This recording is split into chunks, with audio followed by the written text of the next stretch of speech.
보는 사람이 됩시다. 은혜 받읍시다. 오늘은 마가복음 16장 말씀을 읽었습니다. 본문은 예수님께서 승천하시기 전에 제자들에게 친히 주신 지상 명령을 기록하고 있는 내용입니다. 마태복음 28장 마지막에서는 너희는 가서 모든 족속을 제자로 삼아 아버지와 아들과 성령의 이름으로 세례를 주고 내가 너희에게 분부한 모든 것을 가르쳐 지키게 하라. 볼지어다 내가 세상 끝날까지 너희와 항상 함께 있으리라. 그렇게 기록이 되어 있는데 오늘 마가복음 16장에서는 15절부터 18절에 주님 주신 말씀이 다시 기록이 되어 있습니다. 우리 15절부터 18절 말씀 다시 한번 더 읽어보면 좋겠습니다.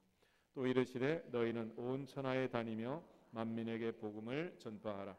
믿고 세례를 받는 사람은 구원을 얻을 것이요 믿지 않는 사람은 정죄를 받으리라. 믿는 자들에게는 이런 표적이 따르리니 곧 그들이 내 이름으로 귀신을 쫓아내며 새 방언을 말하며 뱀을 집어올리며 무슨 독을 마실지라도 해를 받지 아니하며 병든 사람에게 손을 얹는즉 나으리라 하시더라. 아멘.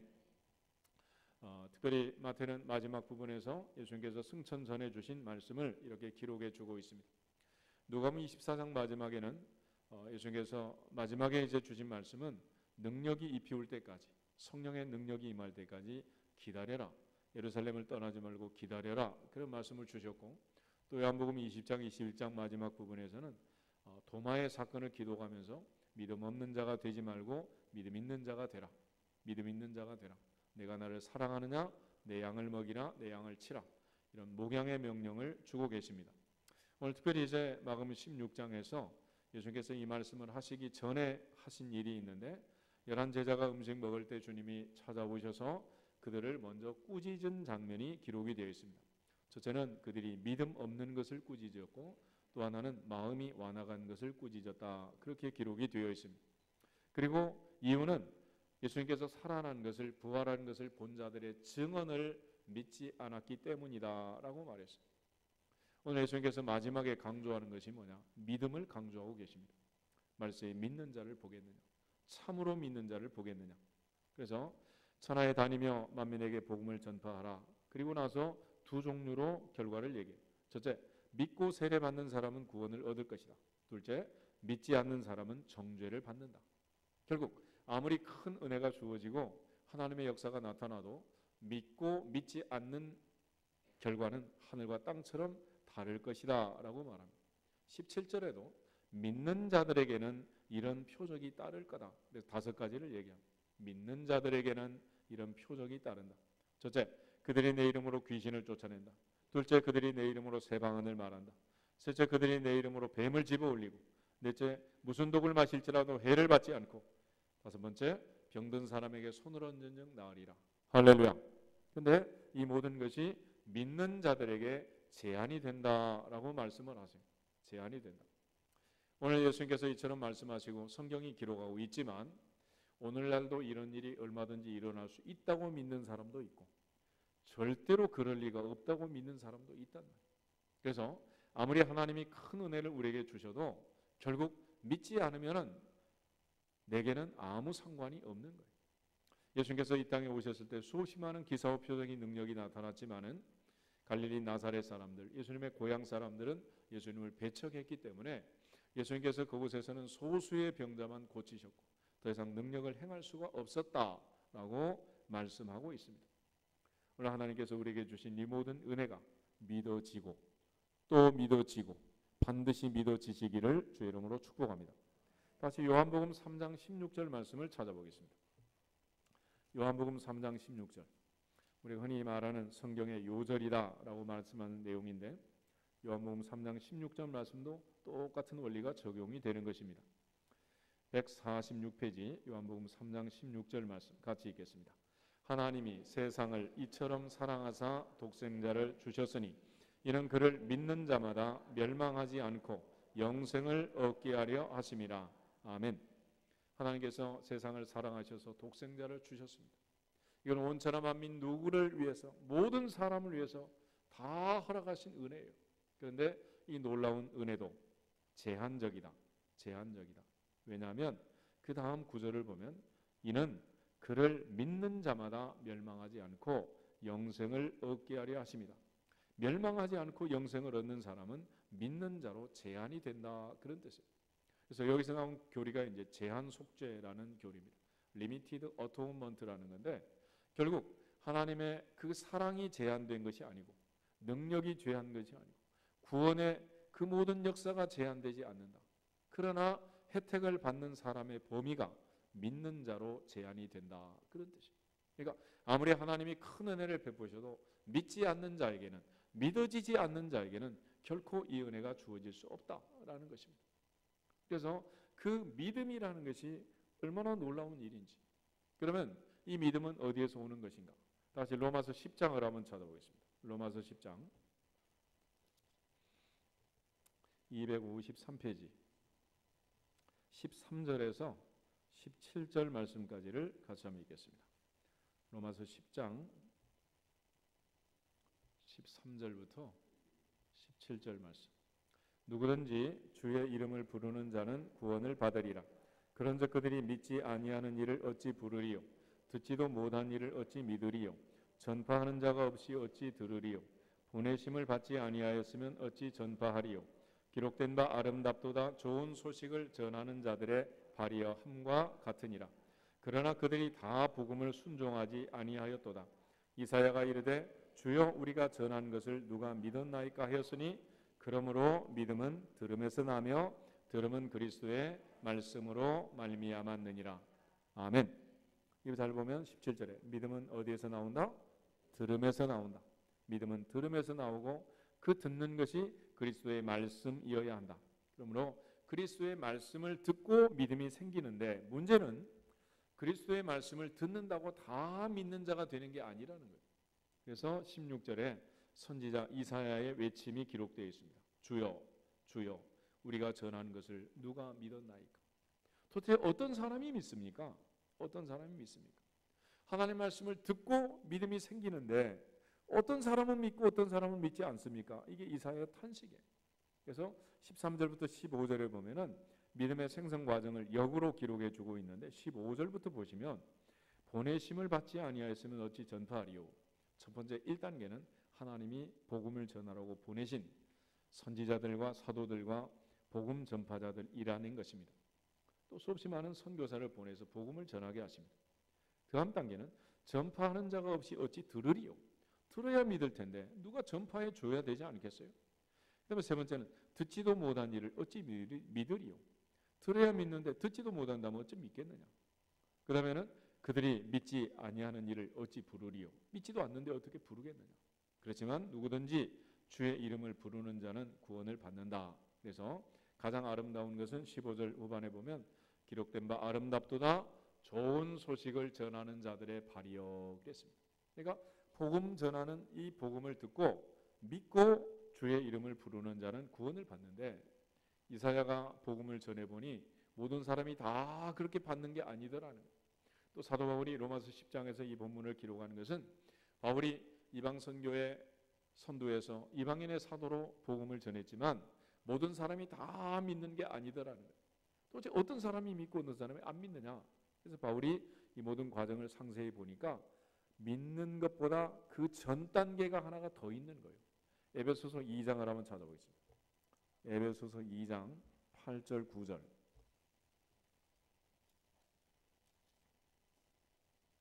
311페이지 에베소서 2장 8절 9절에 있는 말씀 같이 보겠습니다. 너희는 그 은혜에 의하여 믿음으로 말미암아 구원을 받았으니 이것은 너희에게서 난 것이 아니요 하나님의 선물이다. 행위에서 난 것이 아니니 이는 누구든지 자랑하지 못하게 함이라. 아멘. 잘 보면 믿음으로 말미암아 구원을 받지만 그 앞 단계가 그 은혜에 의하여 그랬습니다. 그 은혜에 의하여 믿음으로 말미암아 구원을 받는다. 다시 말하면 하나님의 은혜로 믿어져야, 하나님이 은혜를 주셔서 믿어지면, 하나님이 은혜를 주셔서 믿어짐으로 말미암아 내가 믿고 구원을 받느니라. 할렐루야. 그래서 가장 첫 번째 단계는 하나님이 은혜를 주셔서 믿어지게 하는 거예요. 이번에 1월 달에 우리가 이제 캄보디아 선교를 계획하고 있지만은 120년 전에 이 땅에 많은 선교사들이 들어오고 그들이 복음을 증거했습니다.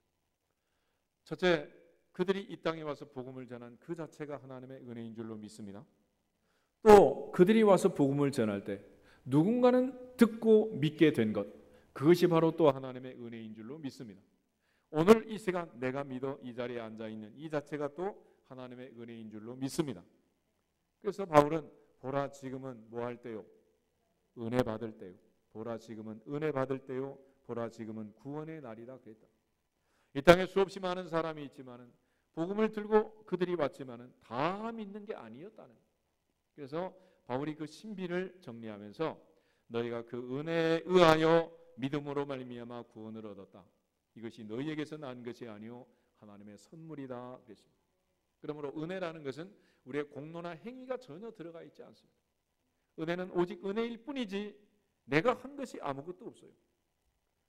내가 모태에서 태어나서 이 땅에 생명을 가지고 살아난 것은 하나님의 은혜인 줄로 믿습니다. 그 과정에서 내가 한 건 아무것도 없잖아요. 결국 하나님의 은혜라는 것입니다. 그래서 이 하나님의 은혜에는 두 가지 중요한 특징이 있는데 하나는 무조건적이라는 것이고 또 하나는 불가항력적이라는 거예요. 어떤 사람이 그러면 예수 믿고 구원받았는가? 예수 믿고 구원받은 사람들의 통계를 보니까 어떤 조건이 있느냐? 조건이 있느냐? 공통적인 조건이 있느냐? 봤더니 공통적인 조건이 없는 거예요. 그래서 남자, 여자, 할머니, 할아버지, 어린아이, 부자, 가난한 자, 지위 높은 자, 낮은 자, IQ 높은 자, 낮은 자, 키 큰 자, 작은 자, 뚱뚱한 자, 홀쭉한 자 다 들어있어. 다 들어있어. 그래서 교회 안에 들어온 사람들의 멤버의 조건은 무조건이다. 공통점이 없다는 거예요. 그러니까 굳이 우리의 공통점을 찾으려면 공통점이 없다는 게 공통점이다. 그래서 무조건이라는 무조건. 그렇지만 세상의 어느 조직이든 단체든 그 단체에 들어갈 때는 조건이 있는 거예요. 조건이. 대한민국의 국민이 되는 것도 조건이 있습니까? 없습니까? 조건이 있어요. 그러나 하나님 나라 백성이 되는 데는 조건이 없는 거예요. 조건. 어느 학교를 들어가든 회사를 들어가든 심지어 유치원을 들어가든 노인정을 들어가든 다 조건이 있지. 등산회고 산악회고 낚시회고 동호회를 만들더라도 다 조건이 있는 거예요. 조기 축구도 아무나 하나? 그건 아니죠. 그런데 하나님 나라 백성이 되는 데는 조건이 없다. 그래서 무조건이다. 하나님이 아무런 조건도 달지 않고 어떠한 토도 달지 않고 나를 구원해 주신 줄로 믿습니다. 이게 첫 번째 은혜라는 거예요. 또 하나 두 번째는 불가항력적이라 그랬는데 하나님이 이처럼 은혜를 주시고 선택해서 부르신 자들은 하나님의 그 은혜를 저항할 수 없이 반드시 은혜를 받을 수밖에 없도록 하나님이 우리에게 은혜를 주신 거예요. 거절할 수도 있지만 하나님이 은혜를 주셔서 우리로 하여금 그 은혜를 받게 한 거예요. 하나님이 100살의 아브라함을 불러서 아들을 낳게 하시고 믿음의 조상을 삼으셨습니다. 80의 모세를 불러서 출애굽의 선봉에 세우셨습니다. 이방인의 사도로 부른 바울은 하나님을 핍박하고 교회를 핍박하고 박해하던 사람이었어요. 그럼에도 불구하고 주님께서 불가항력적으로 불렀기 때문에 하나님의 자녀가 되고 하나님의 백성이 된 것입니다. 우리가 주님을 섬기고 주님 주신 직분과 사명을 감당할 때 하나님이 이처럼 불가항력적 은혜로 우리를 살려서 우리에게 귀한 직분 책임 맡겨주셔서 감당하게 하는 거예요. 그럼에도 불구하고 단 한 가지, 내가 자유의지를 가지고 거절하면, 강력하게 저항하면, 거절하면 그 사람은 어찌할 수가 없어요. 오늘 하나님이 은혜 주셨을 때 은혜의 깊은 자리에 들어가기를 주의 이름으로 축복합니다. 하나님이 은혜를 주셨을 때, 하나님이 내게 은혜를 베푸셨을 때, 은혜의 때, 은혜의 기회에 보라 지금은 은혜 받을 만한 때다. 그러므로 다음 기회는 없는 거예요.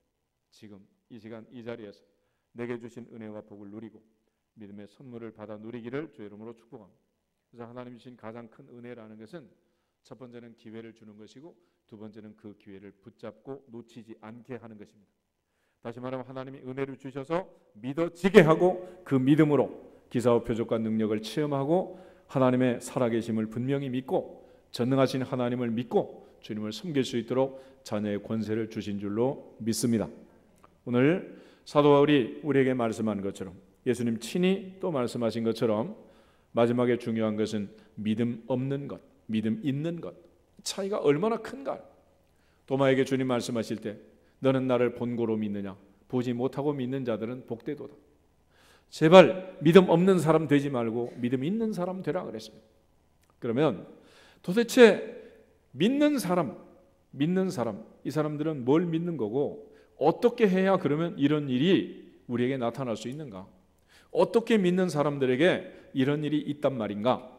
그리고 어떤 사람들이 강하고 담대하게 선포해서 귀신을 쫓아내고 새 방언을 말하고 뱀을 집어올리고 무슨 독을 마실지라도 해를 받지 않고 병든 사람에게 손을 얹는 즉 나으리라 하신 말씀을 체험하고 실천하고 경험하고 누릴 수 있겠는가 하는 거예요. 첫 번째는 믿음의 반대말이 뭐냐? 두려움이라는 것입니다. 믿음 있는 사람은 두려워하지 않고 담대한 것입니다. 다 같이 마가복음 5장을 한번 찾아보겠습니다. 마가복음 5장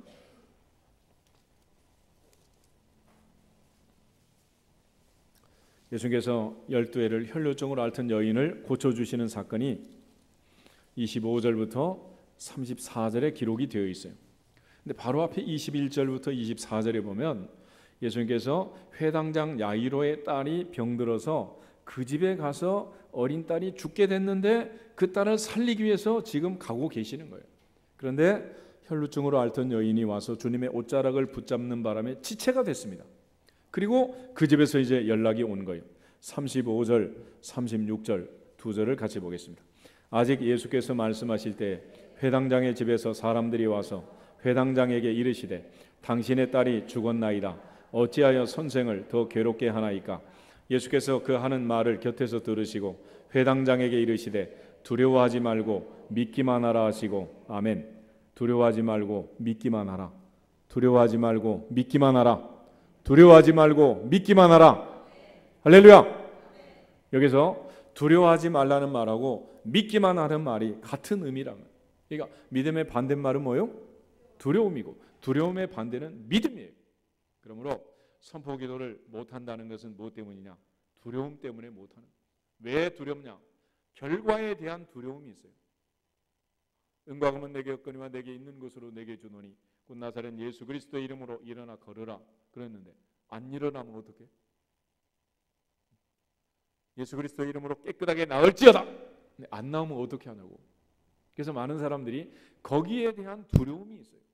그런데 성경은 분명히 말하기를 하나님이 우리에게 주신 것은 두려워하는 마음이요 아니요. 아니요. 두려워하는 마음은 항상 사탄이 갖다 주는 마음이에요. 하나님은 절대로 우리에게 두려운 마음을 주지 않습니다. 두려워 말라 내가 너와 함께 함이니라. 놀라지 말라 나는 내 하나님이 됨이니라. 내가 너를 굳세게 하리라. 참으로 너를 도와주리라. 참으로 나의 의로운 오른손으로 너를 붙들리라. 할렐루야. 그러므로 성령이 역사하면 두려움은 사라지게 되어 있고 악령이 역사하면 두려움이 엄습하게 되어 있습니다. 세상을 살면서 이 모양 저 모양 여러 가지 삶의 현장에서 두렵다는 것은 내게 믿음이 없다는 증거인 것입니다. 다윗은 내가 사망의 음침한 골짜기를 다닐지라도 해를 두려워하지 않을 것은 주께서 나와 함께 하심이라. 그래서 하나님이 함께 하시고 하나님이 동행하시고 하나님이 지켜주신다는 분명한 확신이 없어서 두려운 거예요. 오늘 예수님 말씀하시기를 두려워하지 말고 믿기만 하라 하신 말씀처럼 하나님을 믿는 자, 주님을 믿는 자, 믿는 자들에게 표적이 따를 정도로 믿는 자들은 어떤 자들이냐? 첫째, 두려워하지 않는다. 두려워하지 않는다. 강하고 담대할지어다. 여호수아에게 가나안을 정복할 때 하나님이 친히 주신 말씀이 그 말씀. 여호수아 1장을 한 번 더 찾아보겠습니다. 여호수아 1장 말씀.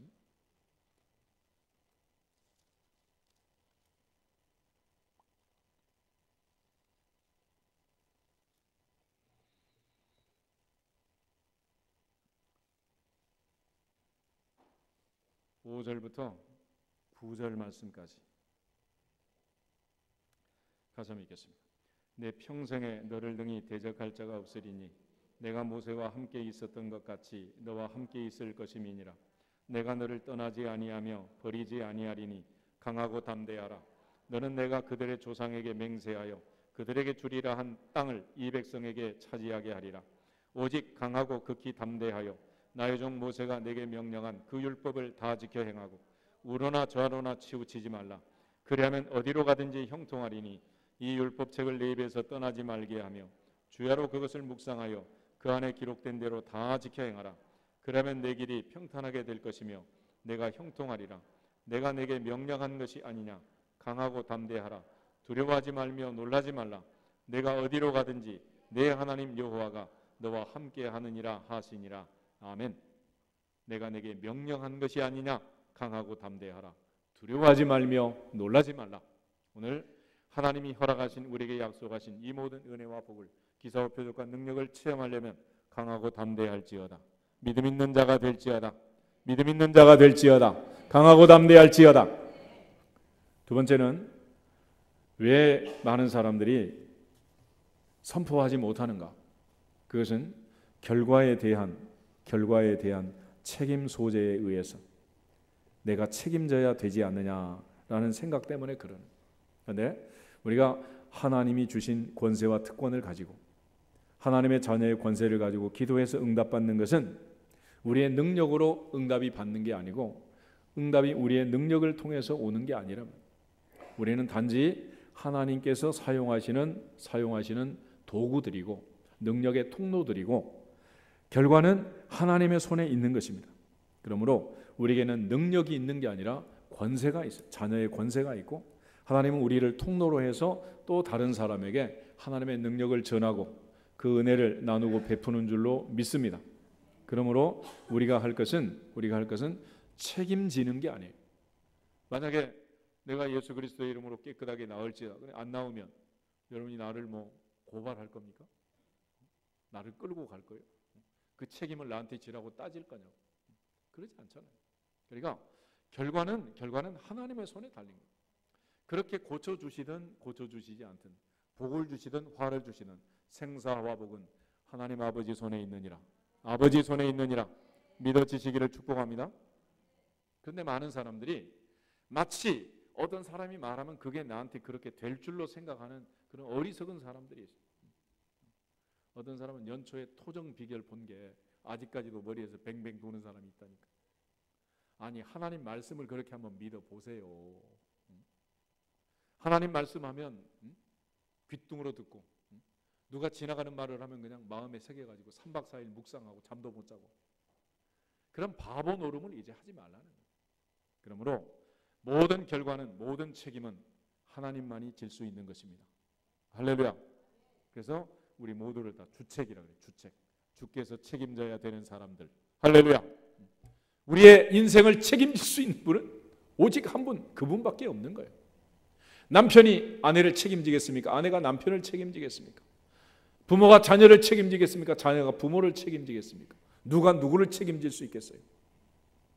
결국 모든 책임 소재는 하나님의 손에 있는 것이고 너희 말이 내 귀에 들린 대로 행하리라 말씀하신 그분께서 행하시든 행하시지 않든 결국은 그분의 뜻 아니겠어요? 그러므로 우리가 할 일은 하나님의 말씀을 믿고 선포하는 것입니다. 할렐루야. 만약 아무 일도 일어나지 않았다면 결코 실패라고 생각하면 안 돼. 결국 아무것도 일어나지 않는다고 해서 멈춰버리면 그것이 바로 실패가 되고 포기하면 거기서 끝나는 거예요. 예수께서 죽은 자를 살리셨죠. 엘리야, 엘리사도 죽은 자를 살렸습니다. 바울도 죽은 자를 살렸죠. 요즘도 기록을 보니까 죽은 자를 살리는 그런 사역을 하는 사람들이 있더라고요. 놀랍잖아요. 예수 그리스도의 이름으로 살아나라. 살아날지어다. 그런데 며느리 허락을 받아야 되겠더라고. 목사님이 데리고 사세요. 끝난 줄 알았는데 그럼 이제 큰일이야. 그러니까 그것도 함부로 할 일이 아니더라고. 근데 문제는 예수 그리스도의 이름으로 살아나라. 그런다고 금방 살아나겠냔 말이에요. 근데 놀라운 사실은 포기하지 않고 그럼에도 불구하고 10번, 20번, 30번 하다 보면 27번째 살아났느니라 이런 기록도 있고 32번째 살아났느니라 이런 사람도 있고 그러더라고요. 그러니까 어느 날 갑자기 되는 게 아니에요. 예수 그리스도의 이름으로 깨끗하게 나을지어다. 그것도 마찬가지예요. 처음에는 아무 반응도 없고 아무 느낌도 없고 아무런 변화도 없다 할지라도 하나님의 약속의 말씀을 믿고 믿는 자들에게는 표적이 따르리라. 병든 사람에게 손을 얹은 즉 나으리라. 할렐루야. 그 말씀 그대로 믿고 베드로처럼 은과 금은 내게 없거니와 내게 있는 곳으로 내게 주노니 곧 나사렛 예수 그리스도의 이름으로 일어나 걸으라. 일어나 걸으라. 일어나 걸으라.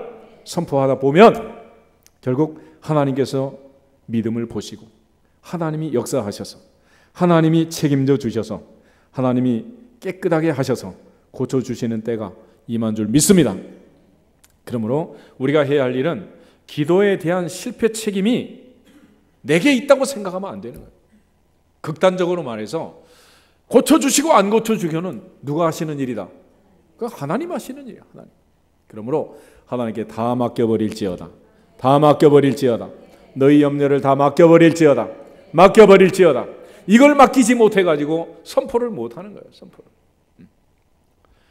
제가 그동안 그 노예 목사님들도 그렇고 뭐 필리핀도 그렇고 여러 지역에 가서 목사님들 상대로 내가 이런 말씀도 전하고 했는데 목사님들도 잘 못하는 게 이 첫 번째, 두 번째 이유 때문이에요. 첫째는 두려워서. 왜 그렇게 두려워하는지 몰라. 두려워하는지. 무슨 유격 훈련하는 것도 아니고 수류탄 투척하는 것도 아니잖아. 근데 막 두려워. 벌벌 떠는 거야. 떨어. 또 하나는 안 되면 어떡할까? 안 되면 어떡할까? 이 결과에 대한 두려움.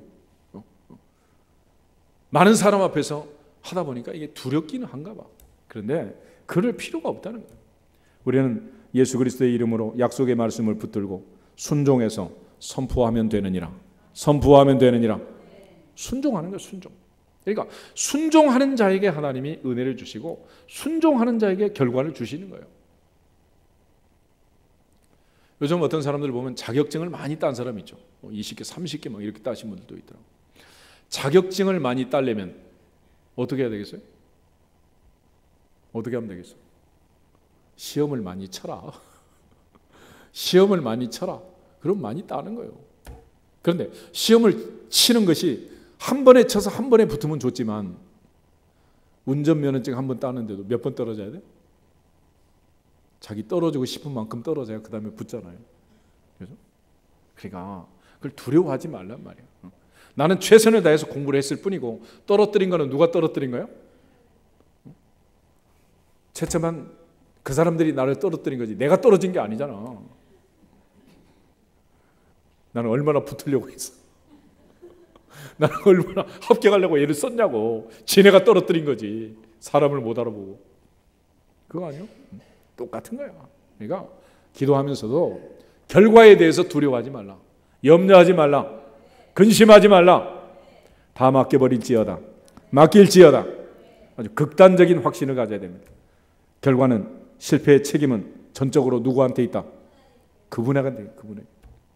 그는 내가 잘못해서 그런 게 아니고 하나님의 소관이에요. 그래서 하나님께서는 고쳐주실 만하면 다 고쳐주시고 하나님께서 그대로 두는 게 좋을 것 같으면 그대로 두시고 심지어 사도 바울의 기도도 하나님이 안 들어주신 적이 있잖아요. 3번씩이나 기도했어도. 그 다음에 세 번째로 우리가 가져야 할 믿음은 어떤 믿음이냐?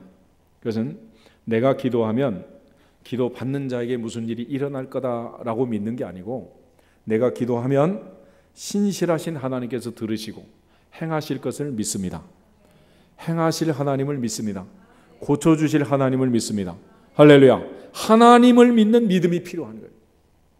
아무리 말을 해도 이 부분이 또 잘 안 넘어가더라고요. 이 부분이 굉장히 어려운 부분인 것 같아요.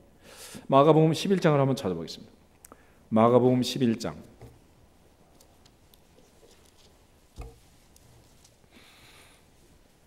20절부터 24절에 있는 말씀을 같이 한번 읽어보겠습니다. 마가복음 11장 20절부터 24절. 그들이 아침에 지나갈 때 무화과 나무가 뿌리째 마른 것을 보고 베드로가 생각이 나서 여짜오되 랍비여 보소서 저주하신 무화과 나무가 말랐나이다. 예수께서 그들에게 대답하여 이르시되 하나님을 믿으라. 내가 진실로 너희에게 이르노니 누구든지 이 산더러 들려 바다에 던져지라 하며 그 말하는 것이 이루어질 줄 믿고 마음에 의심하지 아니하면 그대로 되리라. 그러므로 내가 너희에게 말하노니 무엇이든지 기도하고 구하는 것은 받은 줄로 믿으라. 그러면 너희에게 그대로 되리라. 아멘. 무화과나무가 마른 사건을 보고 베드로가 깜짝 놀라서 예수님께서 말씀했는데 예수님께서 하신 대답은 한마디로 22절 무화과나무 얘기는 언급하지도 않았어요. 그리고 한마디만 하셨어요. 하나님을 믿으라. 하나님을 믿으라. 하나님을 믿으라. 우리가 믿는 것은 누구? 하나님을 믿는 거예요. 우리가 믿어야 할 내용은 하나님을 믿는 거지 다른 걸 믿는 게 아닙니다. 나는 전능하사 천지를 만드신 하나님 아버지를 믿습니다. 할렐루야. 하나님을 믿으라는 하나님. 근데 우리가 하나님을 믿지 않고 다른 것을 믿다 보니까 자꾸 거기서 문제가 생기는 거예요. 그리고 또 심지어 사기를 당하는 것입니다. 그 사람이 기도하면 되고 내가 기도하면 안 되고 그럽니까? 그건 아니잖아요. 하나님의 보좌 앞에서 전능하신 하나님을 믿고 기도하면 하나님께서 행하실 줄로 믿습니다. 그래서 24절에도 보면 무엇이든지 기도하고 구하는 것은 받은 줄로 믿으라 그랬어요. 받을 줄로 믿으라, 받은 줄로 믿으라? 받은 줄로 믿으라.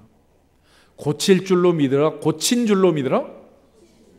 이미 나은 것으로 믿으라. 이미 나은 것으로. 할렐루야.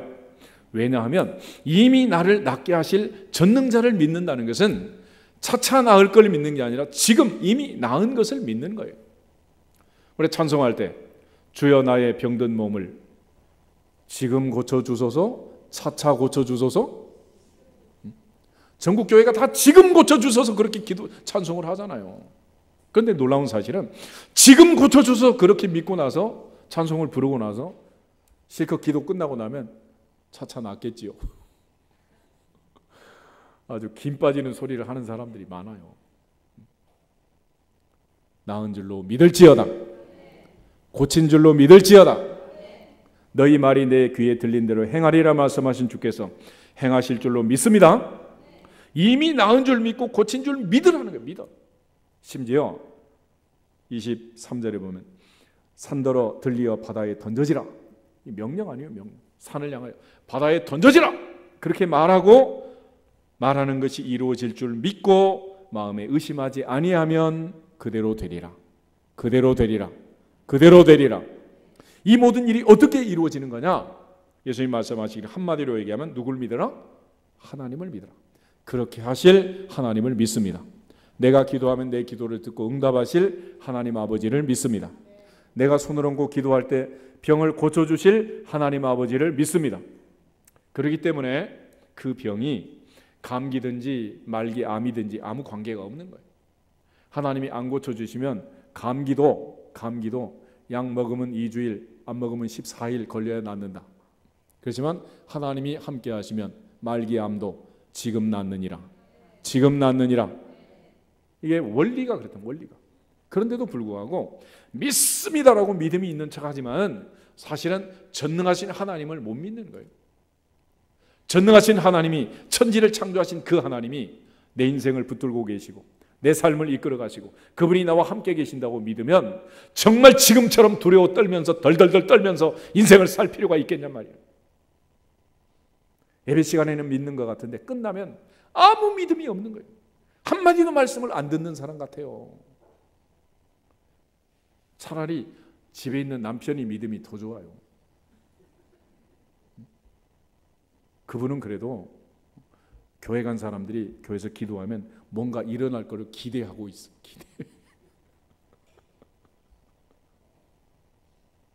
그런데 정작 하나님 앞에 기도하는 사람은 믿음으로 선포한다고 하면서도 아무리 외치면서도 그렇게 될 것을 안 믿는데 어떻게 되겠어요? 그래서 예수님 하신 말씀 중에 가장 두려운 말이 뭔 줄 아세요? 네, 믿은 대로 될지어다. 믿은 대로 될지어다. 믿은 대로 될지어다. 그렇게 된다고 믿는 믿음이 우리 모두의 믿음이 되기를 축복합니다. 그런데 놀라운 사실은 그렇게 안 될 줄로 믿습니다 하는 그 믿음이 너무 강력한 본드 같아가지고 이게 고쳐지지가 않아. 하나님 앞에 진정으로 믿는 하나님 아버지를 믿는 전능하신 하나님을 믿는 내 안에 계신 그분께서 성령께서 반드시 그렇게 하실 것을 믿는 그대로 될 것을 믿는 믿음의 사람들이 되기를 주의 이름으로 축복합니다. 그 믿음이면 되는 거예요. 그 믿음.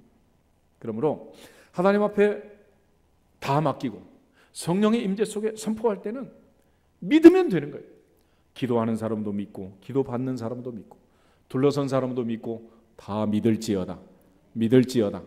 근데 이거는 또 하나님의 선물이기 때문에 하나님이 은혜를 주셔서 믿어지게 하시면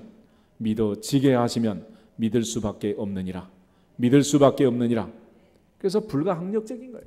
그러니까 하나님이 은혜를 주셔서 믿어지게 하면 믿어지는데 안 믿어지게 하면 안 믿어지는 거죠. 그러니까 어떻게 보면 이런 거예요. 믿는 사람하고 믿지 않는 사람하고 둘이 만나서 얘기를 하다 보면 믿는 사람을 보는 안 믿는 사람이 답답할까요? 안 믿는 사람을 보는 믿는 사람이 답답할까요? 누가 답답할 것 같아요? 예를 들어서 예수님이 동정녀 마리아에게 탄생하심을 믿습니다. 그러잖아. 그러면 그 믿는다는 사람을 보고 안 믿는 사람이 얼마나 가슴이 터지겠어. 세상에 그런 걸 믿냐? 그런 걸 믿고 다니느냐? 언젠가 성탄절에 유치부 애들한테 물어보니까 유치부들도 그런 일은 없다 그러더라고. 하물며 그런 걸 믿는다고 그러면은 얼마나 답답하겠어. 그러니까 우리가 안 믿는 사람을 봐서 답답한 거는 아무것도 아니야. 그거는. 그런데 왜 그런 차이가 있느냐? 놀라운 사실은 하나님이 은혜를 주셔서 믿어지게 하면 다 믿을 수 있느니라. 누구든지 믿을 수 있느니라. 그러나 하나님이 은혜를 안 주면 아무리 그럴듯한 얘기를 해도 안 믿는 거예요. 안 믿어지는 거예요. 튕겨나가는 거예요. 안 믿어지는 걸 어찌 하겠어? 안 믿어지는 걸. 예를 들어 여러분 뭐 신학교 가서 3년 공부하고 뭐 강도사하고 목사하고 해가지고 안수시켜 놓으면 믿음이 1000배나 좋아진다 그러면 다 우리 뭐 신학교 가지요 뭐. 그거는 목사가 돼도 똑같은 거야. 안 믿어지는 거는 어쩔 수 없는 거고 안 믿어지는 건 어쩔 수 없는 거예요. 하나님이 은혜를 주셔야만 믿을 수 있느니라. 하나님이 은혜를 주시면 어느 나라 어느 땅에 사는 그 어떤 사람이든지 다 믿을 수 있는 줄로 믿습니다. 그 다음에 네 번째 믿음은 뭐냐?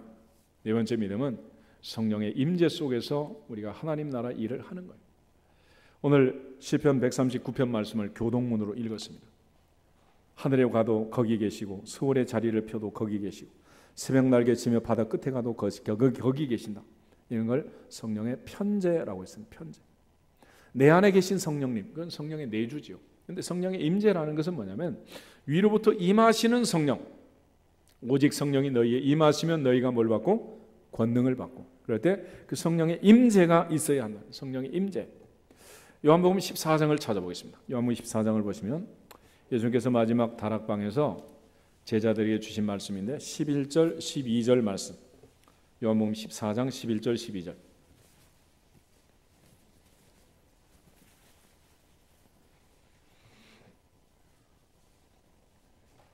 두 절만 같이 한번 읽겠습니다. 내가 아버지 안에 거하고 아버지께서 내 안에 계심을 믿으라. 그렇지 못하겠거든 행하는 그 일로 말미암아 나를 믿으라. 내가 진실로 진실로 너희에게 이르노니 나를 믿는 자는 내가 하는 일을 그도 할 것이요 또한 그보다 큰 일도 하리니 이는 내가 아버지께로 감이라. 아멘. 예수님 말씀하실 때 예수님 하신 일을 우리도 하고 또 큰 일도 하리라 그랬어요. 왜냐하면 내가 아버지께로 감이라. 아니 예수님 계시다 가버리는데 어떻게 더 큰 일을 할 수가 있느냐. 예수님 가시면 도대체 무슨 일이 벌어지느냐. 내가 아버지 안에 있고 아버지가 내 안에 계셔서 나는 이 일을 한다. 그러므로 너희도 내가 너희 안에 너희가 내 안에 있으면 무엇이든지 원하는 대로 구하라 그러면 이루리라. 그래서 그 비결을 내가 아버지께로 가기 때문이다 라고 말해요. 이게 도대체 무슨 말이냐. 요한복음 16장 7절을 보겠습니다. 16장 7절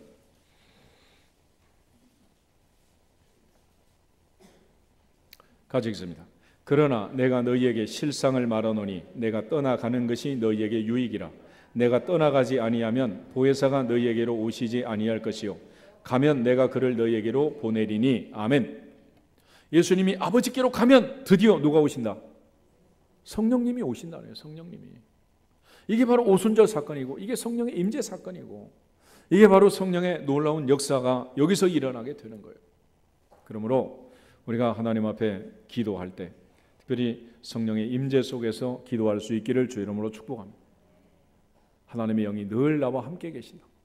시편 16편 8절에 다윗은 내가 항상 여호와를 내 앞에 모시며 주께서 오른쪽에서 나를 붙드시리라 그랬습니다. 하나님의 영이 언제나 우리와 함께 계시고 우리 중에 계심을 믿습니다. 결국 하나님의 성령의 임재를 구하고 하나님의 성령의 놀라운 능력이 우리 가운데 임할 수 있도록 기도하라는 거예요. 그래서 예수님께서 이 땅에서 사역을 할 때 그 많은 사역을 어떻게 할 수 있었느냐? 바로 성령의 임재 속에서 한 거예요. 사도행전 10장 38절 한 번 더 찾아보겠습니다. 사도행전 10장 38절을 보면 베드로가 고넬료의 집에 가서 설교할 때 고넬료에게 예수님께서 많은 일을 하셨고 그 놀라운 일을 하셨는데 어떻게 그 많은 기사와 표적과 능력을 행하셨는가를 가르쳐 주세요. 한 절로 정리가 되어 있는데 사도행전 10장 38절 말씀 보겠습니다. 하나님이 나사렛 예수에게 성령과 능력을 기름 붓듯 하셨음에 그가 두루 다니시며 선한 일을 행하시고 마귀에게 눌린 모든 사람을 고치셨으니 이는 하나님이 함께 하셨음이라. 아멘. 성령의 임재를 구하고 성령의 능력과 기름 부심을 구하고 성령 충만함 속에서 선포할 수 있기를 주의 이름으로 축복합니다. 그럼 반드시 그대로 되는 거예요. 마지막 한 가지 더 기억할 것은 성령님과의 친밀감입니다. 그래서 예수님께서 말씀하시기를 아버지가 내 안에 내가 아버지 안에 있다 그랬죠. 하나님의 영이 우리 안에 우리가 성령 안에, 주님이 우리 안에 우리가 주님 안에 내주하는, 아예 동행하는 그런 삶을 살라는 거예요. 그래서 친밀감이라는 말은 영어로 인티머시라고 하는데 이 인티머시라는 것은 부부 사이에서 부부만 알 수 있는 그런 시크릿, 두 사람만 공유하는 시크릿, 그 인티머시. 예를 들어서 남편이 저녁에 잠을 자면서 잠버릇이 어떤지 누가 알 수 있어요? 부인이 알겠지 누가 알겠어. 다른 사람 알면 큰일 나잖아. 그런데 그 두 사람 사이의 그 친밀감, 그거는 어느 정도냐? 예를 들어 여러분이 아주 피곤하게 일을 하고 하루 종일 김장을 하고 그야말로 곤드레 만드레 쓰러져 취한 것처럼 잠이 들어. 그런데 한밤중이 됐는데 어떤 녀석이 와서 가슴을 만지는 거야. 가슴을 만져. 그러면 그게 남편인지 아들인지 구별할 수 있어요, 없어요? 있어요, 없어요? 아주 둔한 여자 2명 빼고는 그걸 모를 수가 없는 거야. 그게 뭐요? 그게 인티머시나, 그게 친밀감이라는 친밀감. 그러면 그게 남편인지 아들인지 어떻게 아느냐? 어떻게 아는 거예요? 눈 뜨고 확인해야 돼? 불 켜고 봐야 됩니까? 그냥 아는 거예요. 그냥 직관적으로. 그걸 친밀감이라고 해요. 친밀감. 그래서 우리가 두 사람이 관계를 맺고 살면 말 안 해도 서로의 마음을 알 수 있어요, 없어요? 근데 뭔가 언젠가부터 이게 안 믿어지고 이상하고 의심이 가고 그러면 그때부터는 친밀감이 깨진 거죠. 그러므로 성령님과의 친밀감도 마찬가지죠. 그래서 하나님의 역사라는 것은 그 친밀감에 비례하게 되어 있습니다. 아이들이 문제가 생기면 엄마, 아빠한테 얘기하고 선생님께 얘기하지 않습니다. 누구한테 얘기합니까? 친구한테 얘기합니다. 그렇지만 친구도 친구 나름이야. 다 오픈할 수 있는 친구가 있고 여기까지만 할 수 있는 친구도 있고 이름만 친구인 친구도 있어요, 없어요? 있지. 왜 없어? 그러니까 그 성령의 역사라는 것은 친밀감에 비례하는 거예요. 내가 주님과 얼마나 친한가. 그래서 하나님은 아브라함을 내 친구라 그랬잖아요. 예수님도 우리를 뭐라 그랬어요? 친구다 그랬어요. 다시 말하면 하나님의 놀라운 비밀을, 계시를 주님은 우리에게 얘기해 주는 거예요. 왜? 친구니까. 그런데 친구 사이에 얘기하는 것은 그냥 알려주는 거지 꼭 뭐 그렇게 해라 그런 뜻은 또 아니야. 그러니까 하나님이 은혜를 주셔서 기도하면서 어떤 깨달음이 있고 그럴 때 그걸 뭐 어떤 사람 아프면 내가 가서 막 고쳐줘야 되고 막 이런 건 아니야. 그냥 그렇다는 거지. 어떤 사람 문제가 있으면 위에서 기도하면 되는 거지 가서 또 막 까발쳐가지고 막 그러라는 얘기가 아니잖아. 그래서 하나님 앞에 선포하는 기도의 능력은 성령님과 친밀감에 비례하고 성령이 우리 안에 충만히 역사하고 주님이 우리 안에 우리가 주님 안에 하나가 되면 놀라운 일들이 벌어지게 되는 거예요. 그래서 에베소서 4장 3절에 가면 성령의 하나 되게 하신 것을 힘써 지킬지어다. 결국 성령 안에서 우리는 하나가 된 것입니다. 그러므로 이제 우리가 기도할 때 하나님 아버지를 바라보고 전능하신 하나님을 믿고 기도할 수 있기를 주의 이름으로 축복합니다. 그래서 기도할 때는 하늘을 보고 하나님의 능력을 믿고 전능자를 믿고 선포하는 거지, 병자가 나을 것을 보고 기도하는 거 아니에요. 여러분 생각해보세요. 말기 암 환자가 낫겠어요? 그게? 그걸 붙들고 기도하면 낫겠냐고. 그렇지만 그렇게 힘든 환자도 넉넉히 고치실 전능하신 하나님 아버지를 믿습니다. 그리고 하나님을 바라보는 거예요. 대신에 기도할 때는 선포라는 것은 뭐냐면, 선포는 하나님을 향해서 선포하는 게 아니고 대상을 향해서 선포하는 거예요. 사탄아 물러가라!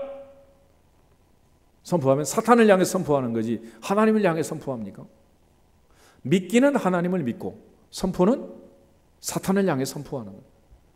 그걸 잘 구별하셔야 됩니다. 믿음의 대상과 선포의 대상을 구별해야 돼요. 이 부분에 또 굉장한 혼돈이 있더라고요. 그래요. 아무리 설명해도 이해가 안 돼. 그거 참 답답하지. 그러니까 믿기는 전능하사 천지를 만드신 누구를 믿습니다? 하나님 아버지를 믿습니다. 그리고 손을 얹기는 누구한테 얹어야 돼? 병자한테 얹어야지. 병자한테.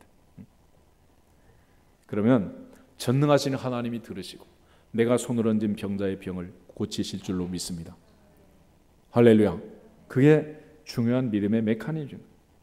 그러므로 이제 우리가 성령의 음성을 듣고 하나님의 음성을 듣고 그리고 친밀함 속에서 주의 약속의 말씀을 붙들고 선포하면 하나님은 그대로 행하시고 우리가 구한 대로 주시고 은혜 베푸실 줄로 믿습니다. 그런데 그때 응답하시는 것은 꼭 내가 구한 그것만 주시는 건 아니에요. 에베소서 3장을 한 번 더 보겠습니다. 에베소서 3장을 보시면 아주 중요한 약속의 말씀이 기록이 되어 있는데 마지막 20절, 21절 에베소 3장 마지막 두 절을 보면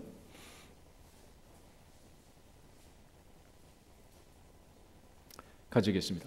우리 가운데서 역사하시는 능력대로 우리가 구하거나 생각하는 모든 것에 더 넘치도록 능히 하실 이에게 교회 안에서와 그리스도 예수 안에서 영광이 대대로 영원 무궁하기를 원하노라. 아멘.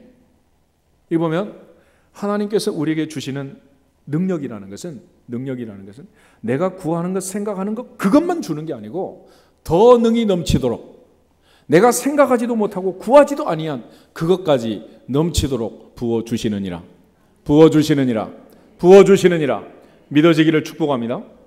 그러니까 내가 몸이 아파서 기도를 받는다고 해서 그 몸을 고쳐줄 수도 있지만은 그 몸을 안 고쳐줘도 하나님이 반드시 그 기도를 들으시고 더 크고 비밀한 것들로 더 능히 넘치도록 응답하심을 믿고 믿어지기를 주의 이름으로 축복합니다. 그래서 우리가 기도하는 거예요. 기도는 결코 허공을 치는 메아리가 아닙니다. 기도하면 반드시 주신다. 믿어지기를 축복합니다. 믿어져야 돼. 근데 많은 사람들이 그저 기도해가지고 안 나오면 에이 낫지도 않았네 그냥 그러고 말아. 그렇지만 그게 아니고 하나님께서는 내가 구한 내가 생각하는 그것이 아니라 더 크고 비밀한 것들로 더 좋은 것들로 넘치도록 부으시는 분임을 믿고 믿어지기를 주의 이름으로 축복합니다. 그래서 기도를 하는 거예요. 이 시간도 우리가 기도할 때 하나님은 내가 생각하지 못한 내가 구하지 아니한 그것까지 만지시고 고치시고 은혜 주실 줄 믿습니다. 응답하실 줄 믿습니다. 집안에 환자가 있으면 집안에 어려움이 있으면 지금이 바로 선포 기도를 시작할 때야. 예수 그리스도의 이름으로 명령하노니 모든 질병과 병만은 내 집안에서 떠나갈지어다. 닫힌 문들은 열릴지어다. 맺힌 것들은 풀릴지어다. 예수 이름의 권세로 십자가의 보혈의 능력으로 선포해서 자유함을 누리고 능력 있는 삶을 살 수 있기를 주의 이름으로 축복합니다. 하나님 나라는 말이 있지 않고 능력이 있다 그랬잖아요. 이 놀라운 능력을 행하고 더 큰 일도 하리라 그랬는데 계속 눌려서만 산다면 얼마나 안타까운 일이에요. 오늘부터는 주님의 이름으로 선포해서 무한대의 자유함을 누리고 전능하신 하나님을 믿고 전능하신 하나님이 행하시는 그 크고 놀라운 비밀한 것들을 체험하고 간증할 수 있기를 주님의 이름으로 축복합니다. 다 같이 주 예수